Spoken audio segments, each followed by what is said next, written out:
¿Qué tal? Buenas tardes, buenas noches, buenos días. Ay, sí. Estamos hoy en la bitácora antropológica número 11 para hablar de conflictos socioambientales. Es un nombre muy rimbombante que puso acá el buen Froilán García, que ya están viendo ahí en la pantalla. Froilán, bienvenido. ¿Por qué no nos platicas de qué las rolas, qué estudiaste, por qué el tema, Froilán? Uy, ¿de qué la rolo y qué estudié? No tiene mucho que ver. Yo estudié Relaciones Internacionales en la UNAM porque la verdad me gustó la carrera, pero lo que más me gustaba era una cosa que tienen ahí que es negociación, la negociación entre países, ¿no? Pero a mí porque me gustaba la negociación y ver cómo la gente se pone de acuerdo. Siempre me ha fascinado esta idea de yo quiero una cosa, tú quieres otra y nos ponemos a hablar y nos ponemos de acuerdo y a veces es muy rudo y a veces no. Y luego entrando a la UNAM, porque yo era muy fresa antes de la UNAM, tal vez se me salga un poco la fresa. Eh, Entrando a la UNAM empecé a tener mucho contacto con gente que trabajaba con comunidades indígenas. Y ahí me di cuenta que no era lo mismo estar negociando como estas normas entre países que ya sabes, están acá los embajadores, todo eso, a cómo se negocia con una comunidad. Y me di cuenta de eso porque llegué a Guerrero, yo creo que por eso del 2009, 2010, eh, en un evento que hicimos con una organización de estudiantes, de alumnos, y, traían esta onda de los proyectos de minería a cielo abierto. Y ahí fue cuando veía acá las comunidades, ahí estaban articuladas alrededor de la policía comunitaria, que es todo un viaje también. Y, pues estaban articuladas y estaban en contra de este proyecto y la verdad uno desde la lógica que viene, te digo, yo soy de Guanajuato y en Guanajuato la lógica es poner más fábricas siempre, o eso ha sido. Entonces cuando llegas a una comunidad y les van a poner una mina, ¿no? Pues eso debería de ser bueno, ¿no? Okay. Y la comunidad te dice, no, pero es que no lo queremos, eso no es para nosotros. Ahí fue cuando ya me amarró completamente y empecé a rolarla de esto, de ver, pues básicamente yo me dedico mucho al tema de la negociación y a ver los mecanismos y la ley y mil cosas que están detrás de cómo, sobre todo las comunidades indígenas, se pueden poner de acuerdo con estas empresas para decirles, sabes qué no quiero o sabes qué sí quiero, pero no a tu modo, sino al mío, Okay. que no es perfecto, pero pues es un camino. Sí, fíjate que de esto, digamos, estos conflictos regularmente tienen que ver, me da la impresión que tienen que ver, por eso el nombre de la charla, tiene que ver con el medio ambiente. Y escuchándote y viendo, pensando un poco en el título, me acordé pues, que esto es un asunto muy reciente en México, digamos, hace quizá 30 años, no más, ¿no? Y eso a lo mejor es mucho, 30 años. Porque no sé cuánto tiempo tenga la planta de termoeléctrica en Laguna Verde, que creo, que si a lo mejor me equivoco, pues fue uno de los primeros o el gran movimiento ambientalista en México, ¿no? O de los primeros, que se opusieron a la instalación de esa planta termoeléctrica. Termoeléctrica, no, nuclear, perdón, termoeléctrica, ni siquiera. Bueno, también a lo mejor hay algunas termoeléctricas que fueron antes, ¿no? Que causaron algún conflicto. Pero bueno, esa Y planta, presas y cosas así. sí, sí, sí, pero en territorios indígenas me refiero, pues, ¿no? En comunidades indígenas. Eh, y después uno que yo investigué y sirvió pues para mi titulación de la licenciatura, que es el conflicto en contra del Club de Golf en Tepoztlán. Y son ambos, y quizá tú, pues, de eso vamos a platicar, son proyectos modernizadores impuestos, ¿no? a una comunidad. Y efectivamente la comunidad dice, pues yo no quiero esto. Por ejemplo, en Tepoztlán, la mayoría de la gente, bueno, una buena parte de las personas en Tepoztlán eran profesores Sí. y dice, bueno, pues nosotros, ¿qué vamos a trabajar? Ay, vamos a traer trabajo, pero ¿de qué van a traer trabajo, cabrón? ¿De jardineros? ¿De recoge bolas? ¿No? No sé, en el hotel. Era un super proyecto eso porque querían hacer hasta una colonia, ¿no? Y en un espacio que no, hasta la fecha no se usa para nada. Pero para nada, pues ahí el asunto tenía que ver con el agua. Eh, Cómo baja el agua por la sierra y como todo el mundo sabe, pues el agua va a dar a la parte del valle, a Cuernavaca o a Cuautla, a donde están los balnearios, digamos. Entonces, Tepoztlán padece de agua, Queda, pues, ¿no? No hay mucha agua porque no se queda el agua ahí en Tepoztlán, toda baja. Entonces, el conflicto pues iba a ser la poca agua que tienen, iba a ser para regar los jardines, ¿no? Ahí, bueno, es parte del asunto. Digamos, estoy poniendo estos temas aquí en la mesa y tú me dirás. sí, no, y ese, nada más señalar que sí es un conflicto muy representativo. Es un conflicto que yo conozco precisamente porque había en algún momento trabajado también en Tepoztlán. A los que no lo conocen, pero yo creo que todos los que escuchan esta bitácora han de haber paseado por ahí una que dos veces. Es un lugar bonito, pero también es un lugar con mucha tradición, muy bien organizado y con el que la gente le tiene una relación bien cercana con su entorno, con su naturaleza, con su pueblo, tienen un orgullo bien fuerte por su pueblo. Y la forma en la que se activó la gente ahí, creo que es un gran ejemplo de por qué sí funciona la movilización social en muchos momentos, ¿no? Fíjate que la hipótesis, pues, o una de las cosas importantes que hay que señalar de ese movimiento, o que me gustaría subrayar de ese movimiento, pues pasamos ahorita a los tuyos, pues, pero Sí, no, creo que tiene que ver con la organización comunitaria. A partir de claro. la iglesia, los barrios, las mayordomías, todas estas cosas, digamos, llega el proyecto modernizador de manera vertical impuesto por el gobernador Carrillo Lea, por cierto, y entonces la comunidad ya está organizada, cabrón, porque ya hay barrios, porque ya hay mayordomías, y entonces Y, y inmediatamente responden claro, esa cosa de una manera muy natural, ¿no? Porque además son como grandes familias los barrios, ¿no? Porque ahí viven todos los González, todos los Pérez de este lado, y además algo que decías ahí en tu intervención sobre Tepo, los barrios están divididos en barrios de abundancia y de escasez, con los nombres, ¿no? Tienen nombres que de la lagartija, el alacrán, el son sapo, como las, no ma- sé son qué, como las mascotas de cada barrio. cada O barrio. sea, Pues, como un todos los tótem. barrios son un santo y tienen su capilla, y cada barrio tiene esto que tú dices. Hay uno Ajá. del maíz, ¿no? También. Y entonces hay gente que estudió previamente Tepoztlán. Tepoztlán es un pueblo de los primeritos que estudian los antropólogos, ¿no? Como Oscar Lewis, sobre todo, pues es el primerito, Oscar Lewis. Y después, Claudio Lobnis hace un trabajo ahí con respecto y ahí hace una clasificación de los barrios. Y regresando a Oscar Lewis, pues es como la idea del centro, los ricos del centro de Tepoztlán y cómo están los barrios más pobres que están asociados a la sequía o a la escasez a las afueras. Pero bueno, todos responden, ¿no? Y creo que en el caso de estos movimientos, tú dinos, pues, si no está efectivamente esta organización primaria o esta familia extensa que son los barrios, como una gran respuesta a los proyectos modernizadores o externos por Freud. Yo creo que en lo que has dicho nos hemos cruzado con dos cosas importantes.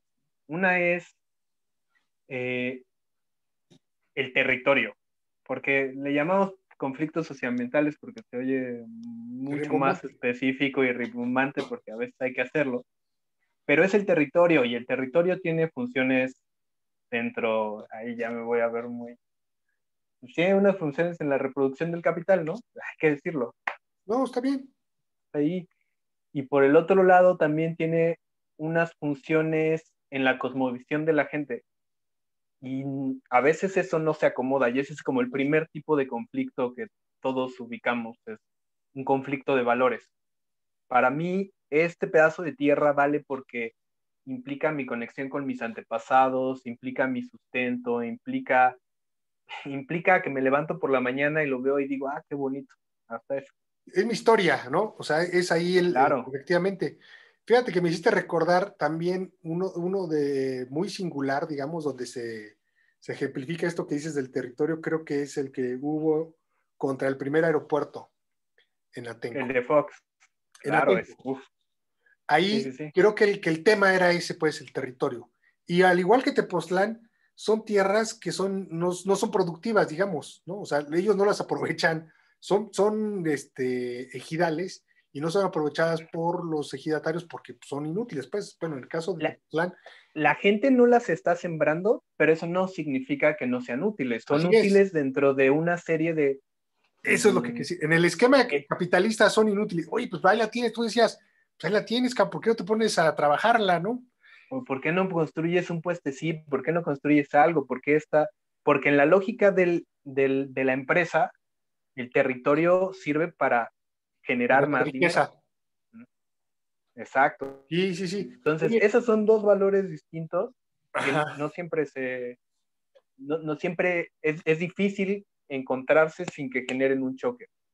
Ese es una, el territorio. Y la otra que tú decías, la comunidad también. Es uno de los actores y es muy importante y me parece que es muy ridículo que alguien, es que a mí me pasa muy seguido cuando me acerco a empresas que están buscando tener un acercamiento con una comunidad o que me toca estar del lado de la comunidad y hay que acercarse a la empresa, pues ellos no se dan cuenta que la vida de una comunidad tiene una lógica propia. En Tepoztlán, la gente está organizada todas las temporadas porque cada iglesia de los barrios tiene su fiesta y son unas fiestas grandes. Y además está la fiesta de Tepoztlán, que es la de los chinelos, que es muy famosa. Y también es una fiesta grande y viene gente de toda la región, viene gente desde Tlalpan hasta Morelos para esas fiestas. Hacer una fiesta parece como nada más hacer una fiesta, pero es un proceso en el que la gente se organiza y toma decisiones y delega, y eso significa que tu comunidad está bien organizada y que está acostumbrada a tomar decisiones, oye, ¿qué vamos a hacer con la fiesta? ¿Las flores van a ser estas o van a ser estas? ¿Qué vamos a dar de comer? Y eso significa que la gente sabe tomar decisiones y que tú llegues a un lugar y no le preguntes, oye, todo esto que está aquí, te voy a construir un campo de golf o una mina o una presa o algo, pues es invadir su territorio, porque además hay una serie de convenciones internacionales y de tratados internacionales que lo estipulan muy claramente. Las comunidades, sobre todo las comunidades indígenas, tienen, una, tienen un derecho sobre los territorios en los que han estado establecidos. Y que alguien llegue y no se dé cuenta, oye, o sea, llegar con el ojo de la persona de la ciudad y decir, es un pueblo, y allá hay mucha tierra que no usan, sin tener la posibilidad de acercarse y ver ese territorio desde los ojos de la comunidad, otra vez, ahí genera otro tipo de conflicto, que es un conflicto en sí, los valores, pero luego los intereses, porque para mí esa tierra tiene un significado, para mí esa tierra me sirve porque ahí llevo a mis vacas, ahorita no están, pero yo llevo a mis vacas o llevo a mis chivos, o en algún momento en Oaxaca, que es otro ejemplo, este es uno de los ejemplos más fantásticos, porque ahí en el Istmo de Tehuantepec se pusieron durante el sexenio de Calderón, se impulsó mucho la energía eólica, la ventosa, la famosa ventosa, porque el aire fluye todo el año y es muy fuerte, y eso para hacer energía eólica es un buen recurso. El recurso eólico le llaman ellos. Y, y es un gran ejemplo porque uno de los más grandes proyectos que iba a haber en esa época, que ha traído conflictos hasta ahora, eh, se, se pretendía poner los generadores sobre una barra. Entonces imagínate que todo esto es el mar y aquí hay una barra de tierra y aquí querían poner los ventiladores. Así le dice la gente allá, los ventiladores, porque parecen unos ventiladores gigantescos. Y entonces dijeron, pues nadie hace nada en esa barra, ¿no? Entonces vamos a poner un guardia aquí para que mientras construyo. La barra es propiedad de un municipio que está al final de este lado, pero del otro lado hay una comunidad que de la barra salía todas las madrugadas a pescar, y es una comunidad que vive de la pesca. O sea, la barra sí existe, ya existía. Sí, la barra ya existía. La barra, cuando digo la barra me refiero a una franja de tierra, de arena, Sí, sí, que sí. separa el mar el mar de una laguna interior. Uh-huh. Y entonces llevan a un policía y ponen unas cadenas para que no se pueda entrar por el camino. Eso, en una comunidad que vive de eso, amenazando su forma de vida, metiéndose en su territorio tradicional, pues fue el acabose. Es muy, muy, muy famoso ese caso y de hecho puso en alerta muchos organismos internacionales y empresas y se hizo, pues la nueva ley que implica la consulta indígena deriva de ese proyecto, porque ese proyecto se acabó, porque primero el pueblo que estaba al inicio de la barra dijo, ¿cómo que me vas a cerrar? Pues yo no te voy a dejar pasar. Y luego el pueblo que estaba del otro lado también dijo, ah, pues nosotros tampoco, porque malbarataron nuestra tierra. Y se empezaron a hacer rumores también. Dentro de los conflictos la información importa mucho. Okay. Pues corrieron al presidente municipal de un lado, tomaron la comunidad del otro lado, el pueblo, y el gobierno, que en un conflicto debería de intentar buscar la conciliación y desactivar el conflicto, llevó granaderos varias veces a ese pueblo.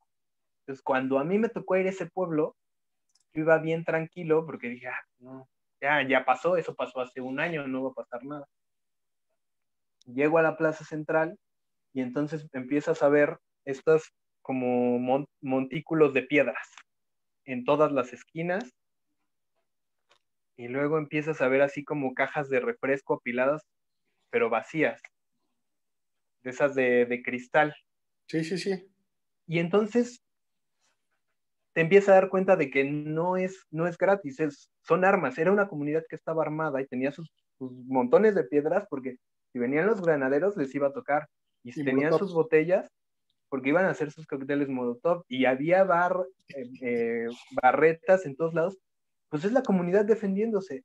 Okay. Lo más ridículo de eso es que hubo un momento en el que hubieran podido calmar todo eso, que fue justo esa mañana en la que encuentran la barra cerrada a los pobladores, el policía que estaba ahí no los dejaba pasar, la gente de la comunidad, los pescadores estaban enojados, y le hablan al ejecutivo, era un ejecutivo español porque era una empresa española, y el ejecutivo español, o sea, un güero, porque pues, hay que decirlo, ¿no? Un güero eh, que no tenía nada que ver, que venía de traje, que no tenía nada que ver con la comunidad, se paró enfrente de ellos y bajo su argumento de nosotros tenemos los papeles y los firmamos y ustedes no tienen nada que hacer aquí, con o sea, sin nada de empatía, sin entender que están en una posición en la que hasta estratégicamente piensas, bueno, estos dominan toda esta área, ¿no? Como que no me pongo en contra de ellos.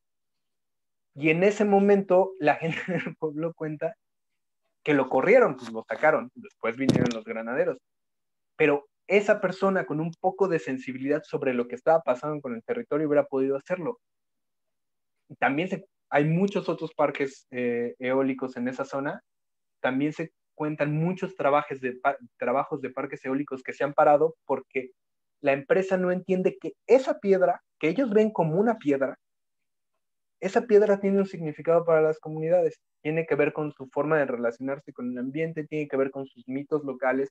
Era una piedra sagrada, tenía que ver con una ceremonia relacionada con los muertos. Ah, pues ellos querían pasar la línea de transmisión ahí y pues no es nada más poner un cable, es pasar, tirar, meter maquinaria, quitar la piedra. Te das una vuelta y te ahorras, como empresa te ahorras mucho dinero, pero como comunidad también dices, bueno, ok, esta persona me está tomando en cuenta y no me está viendo como este español que llega y me ve desde arriba y dice, pues yo aquí voy a decir cuando, ¿quién eres? Creo que me sentí muy cantinflesco, pero sí, ¿tú quién eres para llegar a mi tierra, a mi territorio, a mi comunidad, para decirme que no puedo pasar a hacer lo que mis antepasados han estado haciendo durante 1000 años? Porque no son 500 años, son miles de años, ¿no? Sí, sí, claro que el territorio genera identidad, ¿no? Claro. Y es este elemento simbólico que aglutina elementos identitarios sobre la comunidad. Eh, y efectivamente, como hemos estado, o decíamos al principio, pues la forma de responder de las comunidades siempre ha sido muy rápida y muy eficaz, a diferencia de lo que puede pasar en una ciudad, pues, ¿no? En una colonia que llegan a querer imponer un proyecto. Un proyecto. Ese es un poquito más fácil, ¿no? Es obvio que tiene que ver con el tipo de organización social y con la propia identidad que tenemos, porque efectivamente para nosotros es muy fácil, pues, cambiarnos de casa, no sé, que la avenida pase por aquí, ¿no? O sea, no tenemos estos elementos que nos dan, simbólicos, que nos generan identidad a un territorio, a un espacio. Y para ellos sí, porque el espacio, pues, es parte de su identidad, de su ser, ¿no? De su cosmovisión del mundo. Oye, ¿y qué es cómo se arregla uno, pues, con las comunidades, Freud? Ok, esa es la parte entretenida. Eh, Empatía, decías hace rato. Tiene que ver con la empatía, pero, o sea, hay muchos niveles, ¿no? Creo que una cosa muy normal es creer que negociar significa, mira, yo te doy esta lana, que es lo que muchos empresarios creen, yo te doy esta lana por el derecho a estar aquí y ya me vas a dejar hacer. Pero también tiene que ver con la empatía, con la relación que puedes generar con la otra persona, con el lugar que tú estás ocupando dentro de su cultura y, y tiene que ver con no solo con sus posiciones, sino con los intereses que tiene cada uno, porque esa es otra. Dentro de las comunidades hay diferentes actores y unos pueden sí querer el proyecto y otros pueden no quererlo. Y hay, dentro de eso, hay un montón de grises, ¿no? En esa escala. Eh, entonces, lo primero que tienes que hacer es, sí, tener habilidades para negociar, pero también hacer un análisis de lo que está pasando en ese conflicto. Y el análisis no solo significa saber qué quiere esta parte y qué quiere esta otra parte, sino cómo se relacionan, eh, cómo están interactuando, por ejemplo, los comisarios ejidales con los profesores. Los profesores son una autoridad en las comunidades. Son gente que está a cargo de la educación de los niños y que sale y que tiene recursos y que se puede movilizar y que tiene conexiones. Los curas también, ¿no?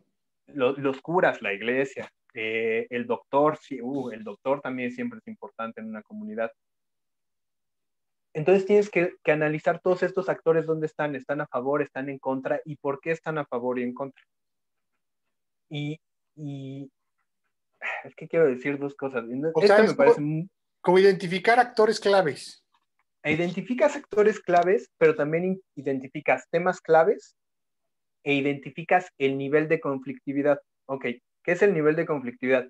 No es lo mismo, Said, que tú y yo ahorita nos pongamos a discutir y yo te empiece me ponga a gritar, un nivel, que me ponga a insultar, a que luego te quiera pegar o que esté difundiendo rumores. Estos son niveles de violencia.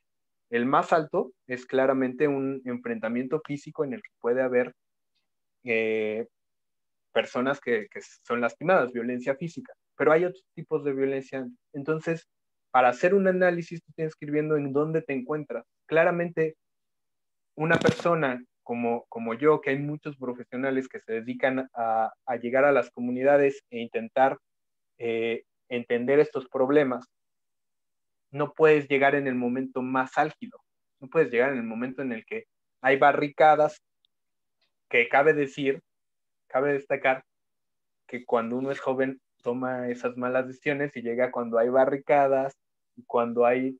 Tengo una colección de fotos, un día te la presentaré, de fotos de coches quemados, porque cuando bloqueas una carretera, quemas un coche.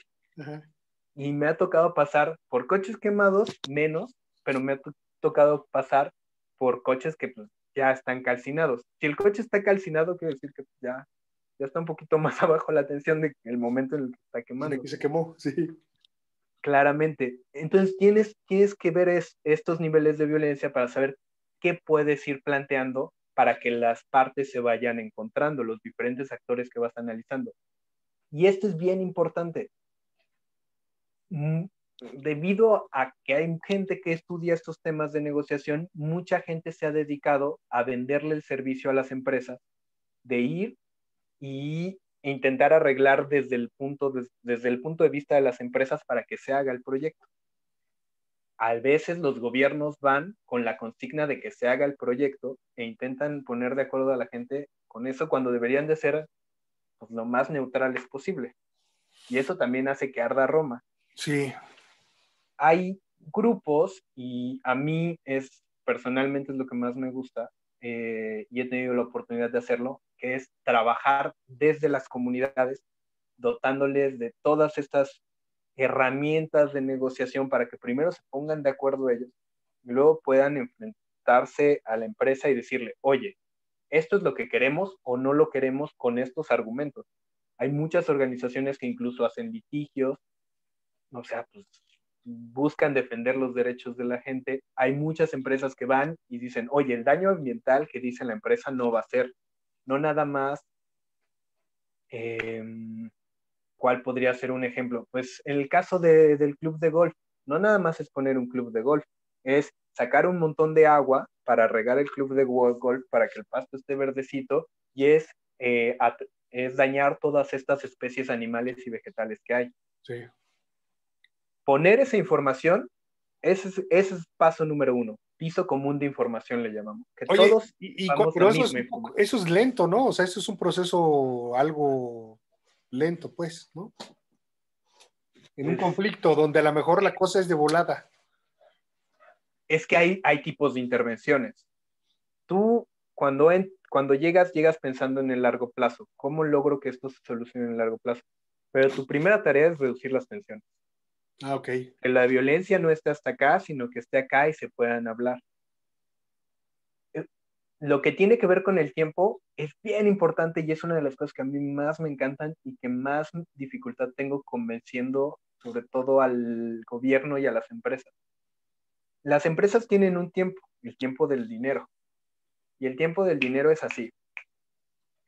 El gobierno tiene otro tiempo, que es el tiempo de sus intereses y de sus trámites, que puede ser medio lento o puede ser muy rápido. Y las comunidades tienen sus propios tiempos. Que tú intentes decirle a la comunidad, muévete así, que es algo que está pasando mucho en las consultas indígenas ahora. Me han hablado por ahí de un tren en un lugar ahí apartado, el Tren Maya, donde las consultas fueron muy rápidas. Y eso puede generar inconformidad en algunas de las partes. Por eso hay que ser muy cuidadoso cómo haces ese proceso, Claro, porque cómo los vas a tiempos, hacer la digamos, consulta. déjame usar una figura retórica, es un engrane, ¿no? Digamos, la comunidad, el tiempo político. Entonces, para que este Exacto. engrane embone, pues, y digamos, este movimiento no sea muy brusco ante el otro engrane que es demasiado lento, se van a tronar, cabrón, ¿no? Tienen que coordinarse los movimientos de los engranes. Y si metemos un Exacto. tercer engrane, que es el del capital, pues entonces la coordinación de esos tres movimientos es lo interesante, digamos, es lo padre, lo fino del trabajo. Es parte del trabajo fino. Cuando mucha gente dice, bueno, ustedes lo que hacen es mediaciones, sientas a una parte y sientas a otra y te pones en medio a intentar que no se griten, e intentar nada más que se pongan de acuerdo, pero también significa ponerlos en el mismo nivel de información, en el mismo nivel de habilidades para que sea una mediación justa. No es lo mismo que un profesional de una empresa llegue con todo su archivo así, todo estudiado, y la comunidad todavía no sepa. La comunidad también tiene que generar inteligencia sobre qué es lo que está pasando alrededor, qué es lo que está pasando en su comunidad, y entonces sí poder sentarse ahí. Y la diferencia es que la empresa ya sabe qué quiere hacer, ya hizo todos sus estudios, tiene el dinero para hacerlo. La comunidad no. La comunidad, por desgracia, se viene enterando cuando va llegando el bulldozer. Y eso es de las peores cosas. Que la comunidad se entere de que vas a hacer algo cuando ya vas metiendo el bulldozer es una forma de pedir a gritos que la comunidad reaccione con violencia. Híjole, mano, pues fíjate que son unos temas bien interesantes. Estaba yo pensando lo del chisme, ¿no? Digamos, los rumores, antropológicamente y sociológicamente son temas bien interesantes, pues, que están ahí metidos, los liderazgos, el asunto religioso, efectivamente el asunto que tiene que ver con el cura, con el maestro o el profesor, con el médico. Esos liderazgos, digamos, son como temas, cada uno, pues, ¿no? Sí. Para una charla. Eh, Se me fue un poco el avión, Freud. Pero Eh, mira, ahí en lo que me estás diciendo, déjame te digo,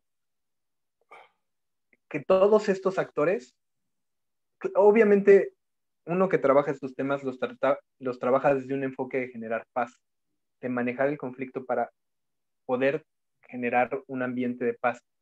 En cada uno de los momentos de un conflicto, porque hay diferentes etapas, es un conflicto incipiente, un conflicto incipiente es cuando nadie se ha dado cuenta que va a haber un conflicto, pero ya las semillas están ahí. Un conflicto manifiesto donde ya todos nos dimos cuenta de que no estamos muy de acuerdo, y un conflicto abierto cuando ya no estamos hablando o ya no estamos gritando, ya no estamos aventando piedras, ¿no? Y en todos estos momentos, cada uno de estos actores puede hacer cosas para llegar a un acuerdo pacífico. Los medios de comunicación o el chisme, pues, ¿tú qué quieres? ¿Que la información sea lo más transparente posible o que todo el mundo pueda generar rumores? Ese es fundamental. Si no hay información clara y la gente se entera de que mucho pasaba en el Istmo de Tehuantepec con los aerogeneradores, con la energía eólica. Hubo muchos rumores de que la energía eólica generaba radiación. Los generadores generaban radiación y que había vacas naciendo en otras partes del Istmo, vacas con dos cabezas, niños enfermos, ese tipo de cosas.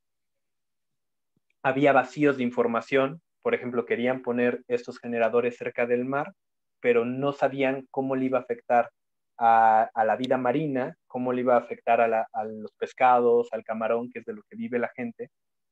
Y entonces tú necesitas generar este piso único, mínimo, mejor dicho, de información, en el que sabemos qué sí hace este proyecto, qué no hace, qué daño y qué pros me va a traer. Y si tú logras generar que toda la comunidad, todos los actores sepan esto, ya estás un pasito adelante, porque no vas a partir de rumores, no vas a partir de mala información.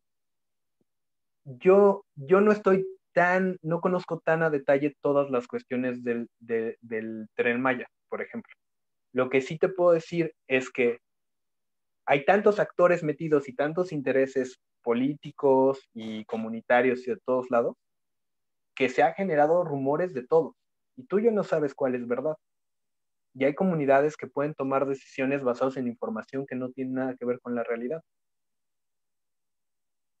Ese es el tipo de cosas que vas haciendo a lo largo del proceso, ver que haya buena información, eh, que las fuerzas del orden realmente estén haciendo las fuerzas del disculpa, no me quedo de otra que reírme, que las autoridades hagan lo que tienen que hacer, ¿no? Porque también hemos visto, y hay muchos ejemplos en los sexenios pasados, con Fox ocurrió, con Calderón ocurrió, con Peña Nieto ocurrió, que, que se podía poner el dedo claramente dentro de la comunidad y decir, mira, esos policías están atacando a líderes, están atacando a líderes comunitarios, están atacando a gente de organizaciones no gubernamentales. Eso claramente no ayuda a llegar a una resolución pacífica, ¿no? Sí. Que el empresario también esté haciendo lo que tenga que hacer para cumplir con la ley, porque pues, desgraciadamente en este país hemos visto muchos lugares en los que los empresarios pues prefieren actuar conforme a la ley del soborno, al arreglo con los amigos y no de la manera derecha que implica pues hacer todos los estudios, presentarlos, sacar los permisos correspondientes. Y si tú no actúas así, en el momento que esa información sale a la luz, tu proyecto también tiene, o sea, viéndolo como empresario, pues tu proyecto va a tambalear.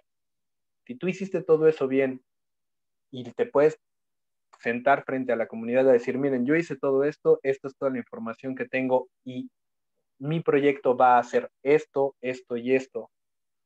Y mi aportación comunitaria, porque esa es otra, también, ay, yo no estoy 100% de acuerdo con eso, pero hay muchos empresarios que dicen, es que las comunidades ya encontraron un modo como de extorsionarnos.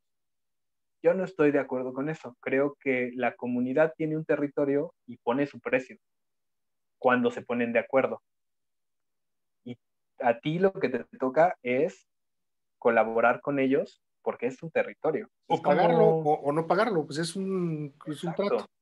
Fíjate que me hiciste recordar hace rato que platicamos de San Juan. Efectivamente, en San Juan Chamula, los refrescos, específicamente la Coca-Cola, sale más barata porque toman agua de San Juan. Entonces llegaron a un convenio que a ellos les tienen que vender mucho más barato el producto. Y algo muy loco, maestro, es que estás llegando a San Juan y hay un líder comunitario, pues con su chuk, su sombrero, se ve que es un representante del pueblo, con una Coca-Cola y dice, bienvenidos a San Juan Chamula, ¿no? Órale. Entonces, es el sincretismo absoluto, cabrón. Y efectivamente, las cocas cuestan, no me acuerdo cuánto en proporción, pero es lo que ellos negociaron con la refresquera, ¿no? El asunto y la gente puede decir, oye, pero pues lo como. Es otra cosa, pues, porque es un tema aparte el que tendríamos que hablar sobre San Juan Chamula, pero me recordó, pues, tengo una foto, ¿no? Donde está el cuate con su Coca-Cola, bienvenido a San Juan Chamula, Coca-Cola, te da la bienvenida.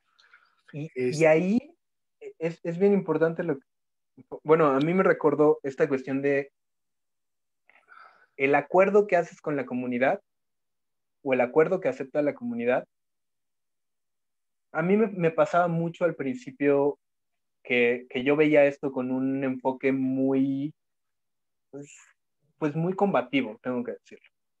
Y decía, bueno, es que ¿por qué las comunidades se ponen de acuerdo con, bueno, está en el derecho de la comunidad? Y desde el punto de vista de la comunidad hay quienes pueden decir, ¿sabes qué? Aquí sí estamos muy fregados y necesitamos estas cosas. Creo que todo depende mucho del tipo de proyecto. Esta es mi valoración personal. No es lo mismo, eh, no es lo mismo un pozo petrolero, que hay muchos casos en México y en el mundo que terminan contaminando grandes áreas naturales, que, que, por ejemplo, un proyecto eólico, en el cual el impacto, o sea, qué tanto se pueda dañar el ambiente alrededor, no es tanto, e incluso puedes tomar medidas para que sea aún menos. Y si en ese caso la comunidad dice, oye, pues esta energía no me va a causar tanto daño, sí le va a dejar algo a mi comunidad, eh, y de todo, hay desde programas de trabajo con la juventud, programas de trabajo con los pescadores, centros culturales, programas de trabajo con las mujeres, también poner infraestructuras, clínicas, todo eso, pues si la comunidad lo acepta, bajo lo que está, pues, ¿quién eres tú viniendo de afuera para decirles que no lo tienen que hacer? Que así no es. Sí, pues Que tú lo así no conoces. es. Creo que efectivamente tiene que ver mucho los proyectos o el éxito de un proyecto en el conocimiento que se tenga de las necesidades de la comunidad, ¿no? Exactamente. Y que era algo que decíamos hace rato que no tiene que ser impuesto.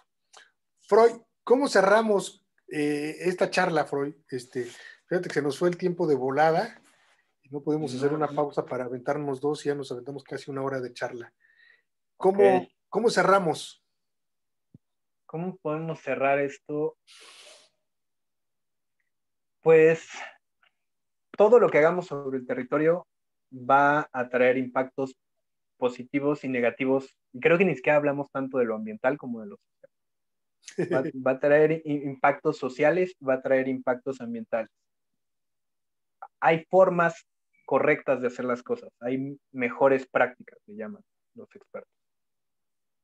Creo que tanto las comunidades como el gobierno, como los medios, como las empresas deben de buscar acercarse a esto. Se le tiene que dar se tiene que buscar que las comunidades tengan los recursos sociales, que tengan el apoyo, la tecnología para hacer las pruebas o que alguien venga a hacer las pruebas del daño ambiental, etcétera, etcétera.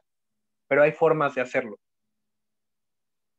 Para mí, lo más importante es que si algo se hace bien y está probado y hay muchas alternativas, hay muchas formas de arreglar, de arreglar estos temas, se ha hecho en muchos lugares del mundo. Si se hace bien, vas a tener una comunidad que va a sentirse valorada, que va a tener beneficios que le importan a esa comunidad, vas a tener una empresa que puede operar, vas a tener un gobierno que no tiene que estar lidiando con un conflicto. Y para mí, porque me ha tocado verlo, lo más importante es, vas a tener gente que no ha sido víctima de violencia por enfrentamiento, ¿no? Eso es lo peor, para mí es lo peor ver comunidades desangrarse, porque realmente los golpes son golpes, por, porque no hubo la sensibilidad de acercarse al conflicto de un modo adecuado. Entonces, hay formas de hacerlo, hay que entender que hay que analizar muchos factores de un conflicto y desde mi punto de vista, al final lo que se más se debe respetar es lo que diga la comunidad. Eso Bueno, es así. sí, efectivamente, pero desde hace rato te iba a preguntar, ¿un buen porcentaje de los conflictos de estos comunitarios tienen que ver con el medio ambiente? Sí, sí, sí, sí. O sea, el Desde que impacto tú es hagas, ambiental. es que el primer impacto es ambiental. Lo primero que ves es lo ambiental. Es cómo vas a rasurar mi cerro para que pase tu carretera. Es cómo vas a inundar mis tierras para que se llene tu presa. Cómo vas a hacer un montón de ruido, porque eso sí lo haces, para poner tus aerogeneradores. Cómo vas a contaminar mi tierra para sacar tu petróleo. Y, y ese es todo otro tema que también se podría hablar, que tú lo mencionaste hace rato. En México, esto es un poco más nuevo porque antes todo eso lo hacía el gobierno y el gobierno tenía la habilidad de tener todas las cartas para poner escuelas, para poner infraestructura, para eh, hacer tratos con los liderazgos políticos, eh, para incluso poder decir, bueno, ambientalmente sí lo voy a pasar o no lo voy a dejar pasar. Pero en cuanto empiezas a meter tantos privados, sobre todo la energía genera muchas de estas obras de infraestructura grandes, y los privados luego llegan con una pésima orientación sobre los lugares donde están, pues empiezan a abortar estos conflictos. Esa es mi percepción sobre eso aquí en México y cómo ha funcionado. Pero sí, tiene mucho que ver con lo ambiental, porque al final lo primero que afecta el proyecto, cuando afecta al medio ambiente, cuando transforma el territorio, es la forma en la que nos podemos sustentar nosotros como comunidad. Ya no puedo pescar, ya no puedo ir a mis bosques, ya no puedo cazar, ya no puedo usar mi tierra. Entonces, tu reproducción del capital está impactando mi capacidad de sobrevivir. Claro. Ahí es cuando... Digamos, se atenta, si el territorio genera identidad, atentas contra la identidad de los sujetos en el momento en cuando transformas su territorio, su espacio, ¿no? En ese mismo sentido, pues, se trastoca la identidad de los sujetos. Sí, porque la identidad es un componente muy importante, pero siempre creo que la amenaza al modo de supervivencia es lo primero que hace Okay. que esto estalle, porque es inmediato y porque al final las comunidades, porque otra vez estos proyectos se llevan a cabo normalmente en el entorno rural, son comunidades que dependen de la tierra para la supervivencia y normalmente no son comunidades muy brutalmente prósperas. Entonces, que tú le hagas daño a mi tierra pone mi vida en riesgo y creo que lo hemos escuchado, ¿no? La tierra es la vida. Sí. Entonces, que alguien que quiere hacer un proyecto no se fije en eso, es el primer pasito de un camino que nos va a llevar a un enfrentamiento que no vamos a poder, que no vamos a poder parar y que se vuelve lamentable porque la violencia se vuelve, o sea, violencia, no solo estamos hablando de gente agarrando palos y estamos hablando de comunidades a las que entra la policía y arresta a la gente. Tú hablabas de Atenco. Lo que pasó en Atenco fue un conflicto socioambiental. Alguien, un presidente precisamente de Guanajuato, dijo brillantemente, oye, yo quiero poner un aeropuerto aquí y no me importa, y vamos a poner un aeropuerto aquí. Y después de eso, el conflicto fue escalando a un nivel que terminó con lo que pasó en Atenco, que fue brutal. Compañeras violadas, porque eso no se nos olvida, y fue gente que ha estado en la cárcel todavía hasta la fecha, sin causas probadas, ha sido un acoso hacia la comunidad. Eso no, o sea, viéndolo en el modo más materialista posible, este negocio no le salió ni al gobierno, ni a la empresa, ni a la comunidad, ni a nadie. Súper Entonces, manejado. Bueno, mal. pues, muchas gracias, carnal. Ha sido un gustazo. Espero que la gente haga aquí algunos comentarios, y si no, pues Claro, en mí. Y bueno, pues muchas gracias, pues estamos en comunicación. Armamos próximamente, yo creo, otra para tocar temas que se quedan en el tintero. muchos, Muchos sí. quedan en el tintero, ¿no? Pues fue Sí, un ¿no? placer. Yo encantado, sabes que yo soy fan de la bitácora. Me Muchas gusta, gracias. entonces, pues ahí estamos. Órale, hasta luego. Hasta luego.